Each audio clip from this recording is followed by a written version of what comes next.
Dans le bureau de vote de la mairie de Poto-Poto, l'affluence était timide ce matin 30 juillet 2017, jour du deuxième tour des législatives. Mais le chef de ce bureau a rassuré sur la mobilisation des électeurs au fil des heures.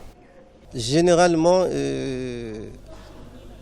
les premières heures de la matinée, les gens ne viennent pas en masse. C'est à partir de midi, de midi jusqu'à 17h, 18h qu'ils viennent maintenant.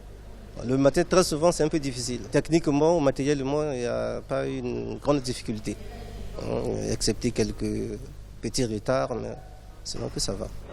Les électeurs avaient à choisir les 58 députés qui compléteront la liste des 93 élus dès le premier tour le 16 juillet dernier. Ainsi, le Parti congolais du travail, parti au pouvoir, est en bonne voie d'obtenir la majorité parlementaire. Par ailleurs, Guibris Parfait Kolela de l'UDH-UKI qui a obtenu 7 sièges et Pascal Satima-Biala de l'UPADS 3 sièges sont les seuls opposants qui ont engagé leur famille politique dans ce scrutin. À Poto-Poto, dans le 3e arrondissement de Brazzaville, la population veut le changement. Moi, je veux un changement dans Poto-Poto parce que les gens qui étaient avant n'ont rien fait dans notre quartier. Donc, je veux que ça se passe. Donc moi, je veux qu'il y ait un changement, quoi. Un candidat jeune, dynamique, à l'écoute des populations.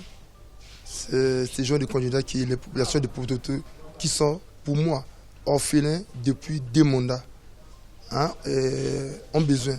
Si tu vois l'état de ces quartiers, vous allez comprendre qu'on n'avait pas une représentation valable à l'Assemblée pour défendre réellement les intérêts des populations. Nous devions voter quelqu'un qui est compétent, qui aime la population. On ne peut pas voter n'importe qui. Nous devons être clairs. Notons que quelques irrégularités ont été identifiées à Brazzaville, à l'instar du cas observé à Poto-Poto où le nom du candidat indépendant Gérald Bokilo ne figurait pas sur la liste.